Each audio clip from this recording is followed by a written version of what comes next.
Hi, I'm Nancy Bacci. I'm pleased today to be able to introduce Ted Louis-Jacques, who is our somewhat new, Director of Veteran Services for the City of Somerville. Thank you so much for joining today, Ted. Hi Nancy, how are you doing? I'm great this morning. I thought it would be a great opportunity with Veterans Day quickly approaching for our community to learn a little bit more about you. So could you please share a little bit about your background and your time in the service? Awesome, sounds good. Yeah, thank you for the opportunity to speak with you today and with your audience. My name is again Ted Lujack. I am from Malden, Massachusetts. I am of Haitian descent. My family come from Haiti.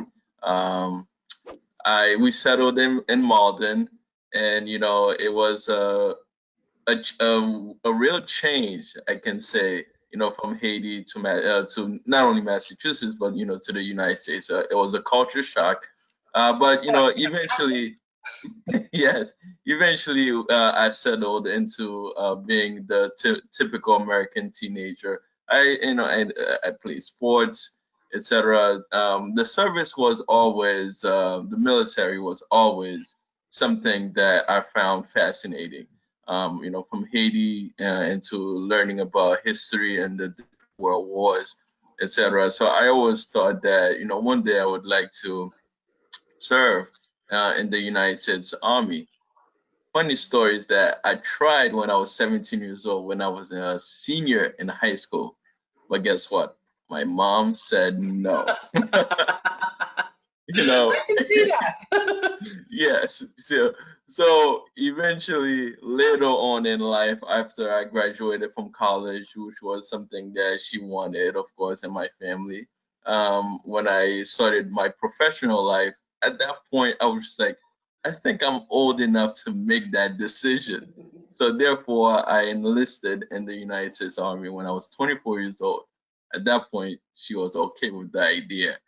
I joined then, and it was life changing. It was probably till today I consider it to be one of the best decision, if not the best decision that I've made in my life.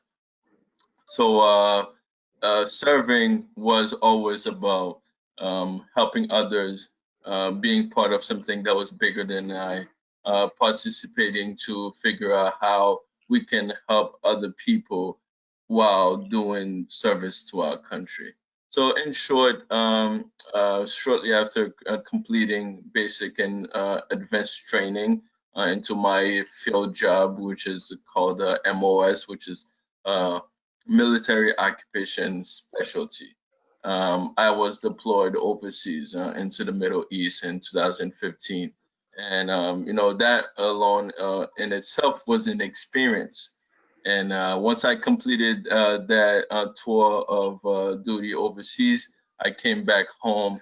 And at that point, I realized that so much we should be grateful for in the United States. And my one of my goals were to figure out how can I then help veterans that serve their country, and how can I help assist with them coming back and being established into the civilian world.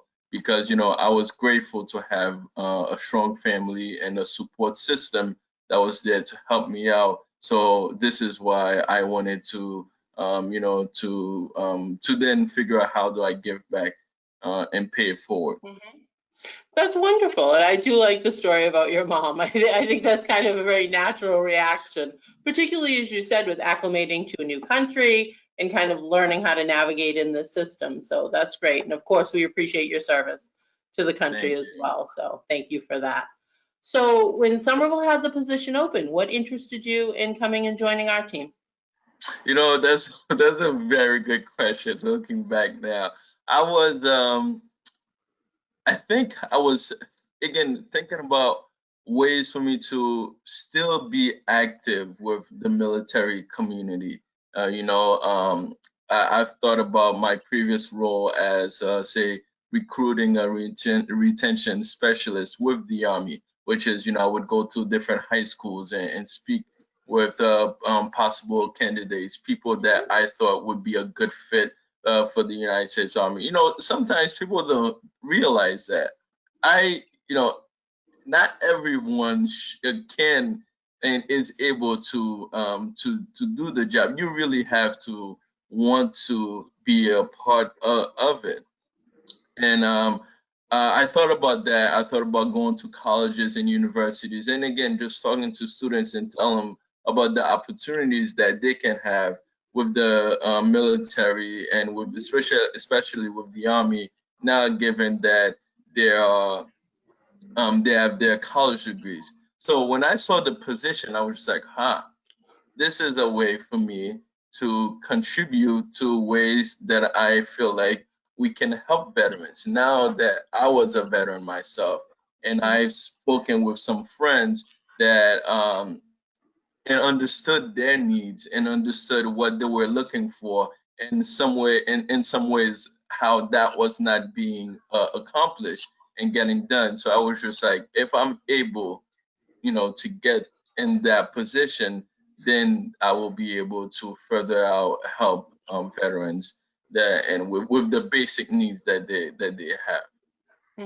Yeah, definitely. I recall that passion for service during your interview. It was very impressive to hear, your commitment to that, and particularly as someone, with lived experience, really understanding like when you came back, as you said, and kind of reintegrated into civilian life, what needs did you have? What supports were necessary to make that as seamless of a transition as possible? And it definitely felt like, giving you this opportunity would really be a benefit to the veterans in our community. So we're very pleased to have you join the Absolutely. team. And as I had referenced a little bit in the beginning, you did come on board um, pretty close to when COVID started happening. So, Three as weeks. we yeah, as we look at potential ways to connect with the communities, I said with Veterans Day coming, I thought this would be a nice introduction as well to people who have yet to become familiar with you. And then also, if you're able to speak a little bit about the services that people could be connected to if they do reach out to your office. And your office does consist of you and Shannon Henry as your admin person working together as a team to really support those in our community. So if you'd like to tell a little Awesome. bit about what's available. Yes, of course. One thing I can start by saying is that how lucky I am to have Shannon to be in that office. She's amazing. She's great. She just deeply care about our veterans and the clients that we serve. So a few of the services that we have, I would say, we start with Chapter 115, which is benefits that was allocated from the state to veterans that are in need, that are searching for whether it's resources for housing, healthcare, um, any type of resources that they may need for them to go on with their lives. So we have the Chapter 115, and that is available to all of them. Outside of that, we do have resources for substance abuse that we partner up with our local HHS department, the DPH department with the state, and of course with the VA. Now, one thing that I want to be specific about is that with the VA help, veterans do need to have a honorable discharge for them to be able to get these services. Outside of that, as you know, we're launching our new vision for the department with the 4 pillars, which will be focused on mental health, homelessness in Somerville, career development, and of course, ways for us to brand and advertise our department. So these will be different services and programs that will be rolling out over the next few weeks and months, and making ways that the veterans in our community are able to reach out to us and come into our office. Of course, with COVID now, ways for them to get involved and get in touch with us. That's great. And that leads nicely into how, during the current situation, as we know, the pandemic has been challenging for so many reasons. And we particularly think of the most vulnerable populations, people who may not be connected to strong support systems, people who are in need of resources and may not know how to acquire them, the clients that we all have who need services in different ways. So During times of COVID, as we know, it's been going on for several months. How are you able to stay connected with the veterans in our community? Yeah, that's a very good question. So there are ways that Shannon and I use. So first thing first is we use our phone list. We reach out to veterans that we're in touch with on a regular basis, on a monthly basis. I can say we talk to them. So actually, it was your good idea that give us about alternating every 2 weeks the different veterans that we speak with. So if for the first 2 weeks, Shannon talked to the first half of our veterans community. Then the following week, then we exchange that list. So then that way we're both in touch with them throughout the month. So that's one way. The second piece that the letters that we mail out. So we mail out letters with updates from the city about COVID, about different resources for mental health. We do find out that our population are becoming more and more isolated. So Mhm. we're reaching out to them with the letters and the phone calls, and that's the way that we've been keeping in touch with them from now on.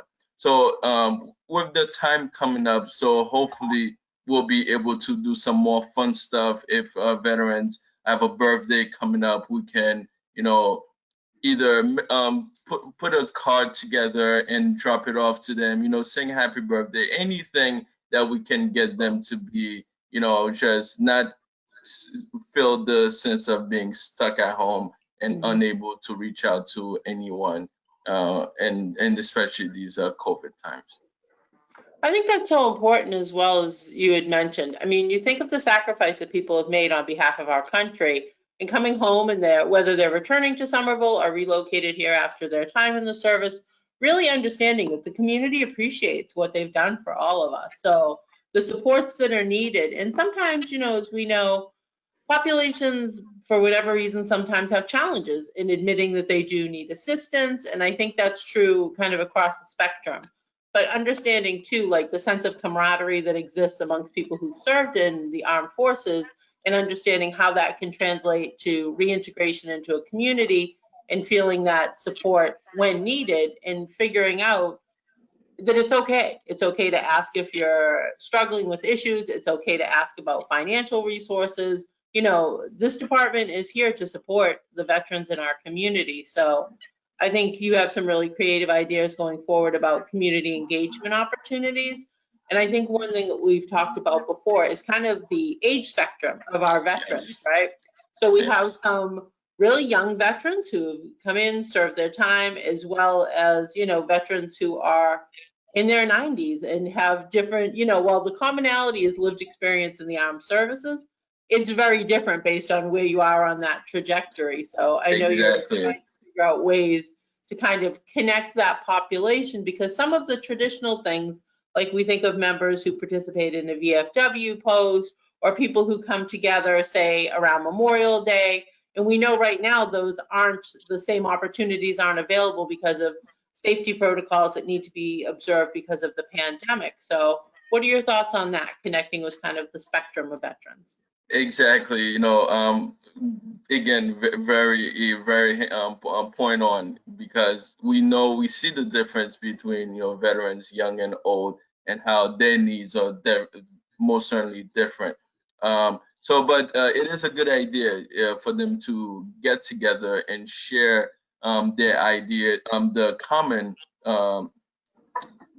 idea that they have, which is time and service, as you said. So it is very hard to do, of course, in the middle of a pandemic and in a public health crisis.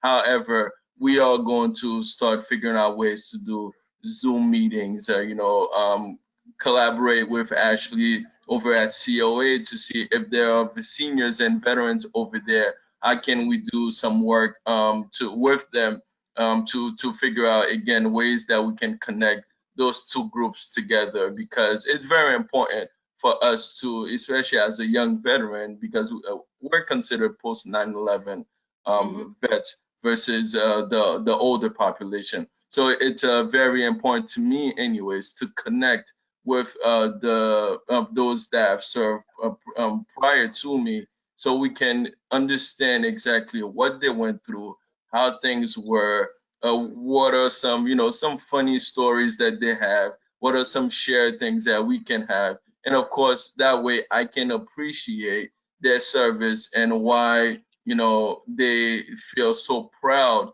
about their time and their service compared to what it is now today that us young vets are experiencing. I think it's very important for that to happen, and we are going to look at creative ways into making events like that happening. I think that's really important, as you talked about, just the need for people to feel they have a place to go to or someone to connect with. And as you know, mental health is a larger HHS concern that we continue to look at. It impacts all of our work throughout every division. And as you had referenced in your your 4-pillar plan for the department, understanding that these issues need the collaborative support. So I feel that we're very fortunate, both within our department, but in the larger Somerville community, to really have a lot of resources at hand that other communities may not have.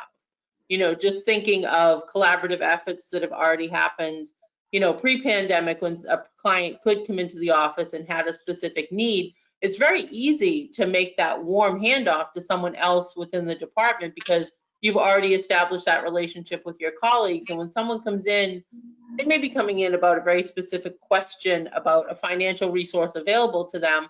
But then during your conversation with them, they indicate that they've been having some challenges getting up and getting out of the house, or just feeling very alone, and you're able to immediately make the handoff to a social worker to say, you're providing that trusted connection, because you're not just saying, here's a piece of paper and you should call a number. You're able to say, here's someone I work with and I know that they'll be able to help you with this situation.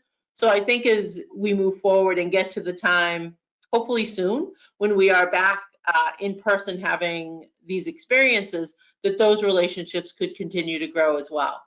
Of course, yeah, I definitely agree with it. I think it is at the core of what as you said, HHS stands for, and what we can do as the departments to help one another, and it give us an insight of what each other are working on, and be it can definitely be appreciated. Hmm.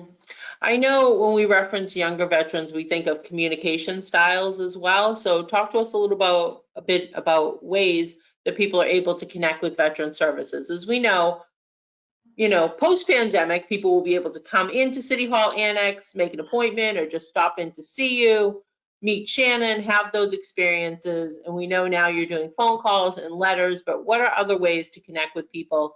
As we know, social media has kind of become a default platform, I think, for everybody. And whether we love it or don't love it, it really is a quick and efficient way to share information. Exactly. I was, and that you took the words right out of my mouth. And that's what I was going to say. Our best thing right now is social media. It's Facebook. It's Twitter. It's ways for us to reach out to a different section of our population, and figure out ways that we can engage and connect them. Because yes, younger veterans, of course, don't a lot of them don't necessarily have the same needs as older vets. It may be a question about, hey, where can I go about a VA loan for my house that I'm trying to buy? Questions like this. We can post different things on Facebook. We can post different things on Twitter, and ways for us to engage them, to give them the information that they're looking for. And necessarily they don't need to say come in to see us. They might just need that information, and that is totally okay with them, and that is just their way that they find efficient to communicate and get the needs that they want. In a perfect world, I was looking forward to having different events, having tables at different sections of the city, in different squares, to really advertise ourselves, to say, if we knew of a summer festival going on, having a veterans table there to talk to ourselves, going to different businesses, knocking on their doors, letting them know that, hey, we're here. This is our department.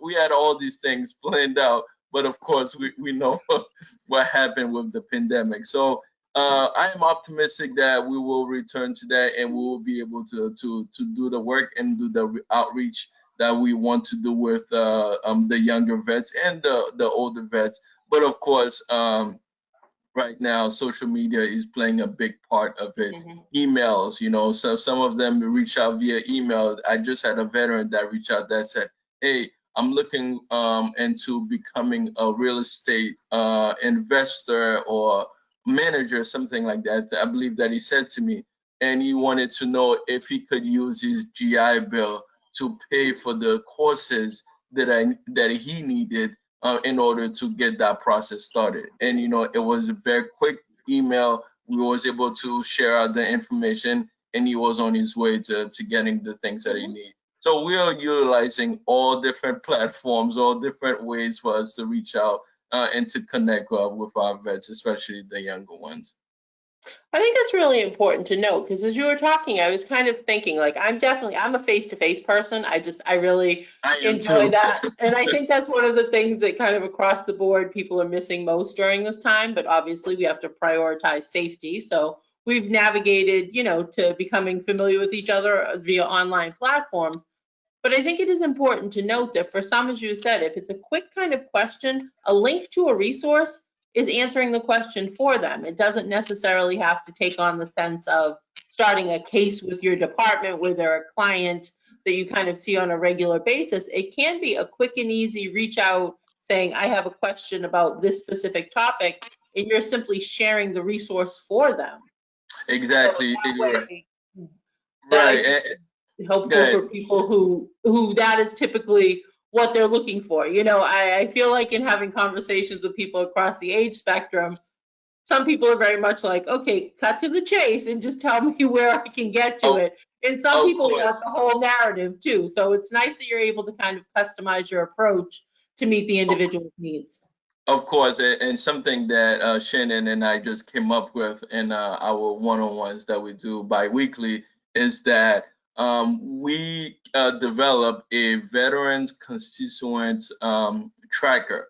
So that right there is for vets that do call us on the phone or that leave messages or emailed us about a specific issue. Mhm. And it's not that they be like you said, they don't become, say, one of our clients or anything like that because they're just looking for a specific need for a specific time.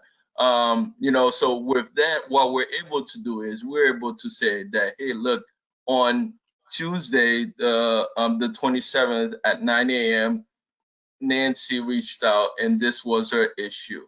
Mhm. The issue was assigned to Shannon or Ted in regards to whatever, and it was solved on Friday at Mhm. 12 p.m. We deemed that one that item closed, and in a few say weeks or months we can then look at that list or look back and be like, hey, I wonder how Nancy is doing, and was she able to go further with the Mhm. information that she needed about the VA loan process. So then I can just call, or Shannon can call, be like, hey, Nancy, we spoke on Tuesday, or we were able to solve the issue for you on Friday. The was Friday's day. I'm trying to think. The 30th. Exactly right. We say we're able to solve that issue for you on the 30th. How is that going? What's Mhm. the next step? What are you looking for? To do. Is there anything else that you may need from us? Let us know. Don't hesitate to reach out. And if you know any other vets that may be in need, Mhm.